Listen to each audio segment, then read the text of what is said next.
মুহাম্মদ মেধাবী ও সৎ ছেলে। সে সবসময় সত্য কথা বলে, বাবা মার কথা শোনে।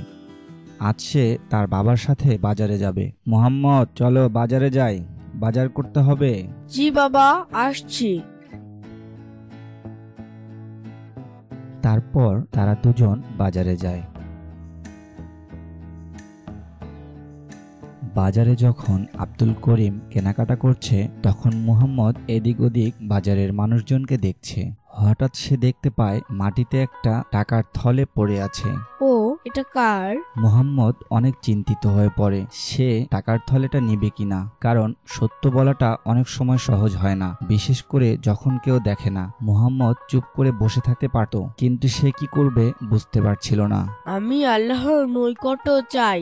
আমার অন্তর বলে এটা আমি নিজের কাছে রাখতে পারবো না।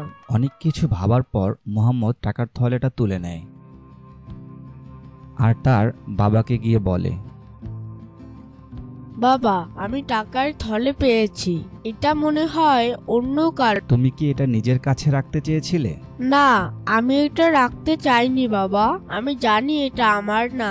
সত্য বলা সবসময় সহজ নয়, আল্লাহ তোমাকে পুরস্কৃত করবেন। তারপর আব্দুল করিম ও মুহাম্মদ টাকার ব্যাগটি নিয়ে তার আসল মালিককে খুঁজতে থাকে, কিন্তু কেউ জানে না এই ব্যাগটার আসল মালিককে। পরিশেষে মুহাম্মদ ও আব্দুল করিম বাসায় চলে আসে।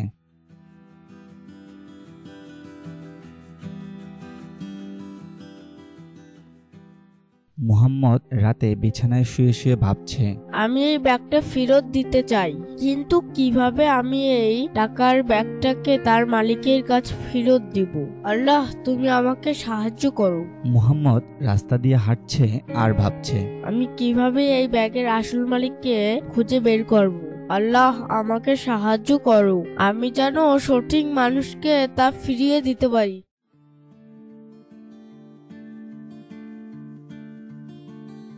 হঠাৎ রাস্তায় একজন মানুষ মুহাম্মদকে বলে, তুমি নাকি একটা মানিব্যাগ পেয়েছো? জি হ্যাঁ, পেয়েছি। মানিব্যাগটা আমার, কাল বাজারে মানিব্যাগটা হারিয়ে ফেলেছিলাম। ঠিক ওই সময় আরেকজন মানুষ আসে, সেও ঠিক একই কথা বলে। আপনারা দুইজনেই বলছেন ব্যাগটা আপনাদের, তবে একজন সত্য কথা বলছেন, একজন মিথ্যা। মুহাম্মদ চিন্তিত হয়ে পড়ে। সে কিভাবে আসল মালিককে খুঁজে বের করবে বুঝতে পারে না। আমি একটা পরীক্ষা করতে চাই এই ব্যাগের আসল মালিক বের করার জন্য। এত পরীক্ষা কিসের? মানিব্যাগ আমার, আমাকে দিয়ে দাও। না, কোনো প্রমাণ ছাড়া এটা আমি কাউকে দিতে পারবো না। আচ্ছা, কি পরীক্ষা দিতে হবে বলো। আমি এই ব্যাগের অর্ধেক টাকা দান করে দিব। না না না, কখনোই না। এই টাকা আমার, তুমি কেন দান করবে? তুমি আমার টাকা ফিরিয়ে দাও আমাকে। দান করবে? এ তো ভালো কথা, এতে আমার কোনো সমস্যা নেই। আমাদের নবী হযরত মুহাম্মদ সাল্লাল্লাহু আলাইহি ওয়াসাল্লাম বলেন, দান সম্পদ কমায় না, বরং বাড়িয়ে দেয়। মানুষ ভাবতে পারে দান করলে সম্পদ কমে যাবে, কিন্তু আল্লাহ তাআলা বরং তা অনেক গুণে বাড়িয়ে দেন। আমি বুঝতে পেরেছি এই ব্যাগের আসল মালিক কে, যে আল্লাহকে ভয় করে এবং ইসলামের আদর্শে জীবন পরিচালনা করে। সে মিথ্যে বলতে পারে না। এই নেন আপনার ব্যাগ। আরেকজন সেখান থেকে রাগ হয়ে চলে যায়। মুহাম্মদ, আল্লাহ তোমাকে তার দিনের পথে চলার তৌফিক দান করুক, আমিন। মুহাম্মদ, তুমি কি ব্যাগটা তার সঠিক মালিককে ফিরিয়ে দিয়েছো? জি বাবা। তুমি অনেক বড় কাজ করেছো, আল্লাহ তোমাকে পুরস্কৃত করবেন। সত্যবাদিতা সবসময় বড় পুরস্কার আনে। মুহাম্মাদের মতো আমরা সবাই যদি সত্যের পথে থাকি, আল্লাহ আমাদের সবাইকে সঠিক পথ দেখাবেন ইনশাআল্লাহ।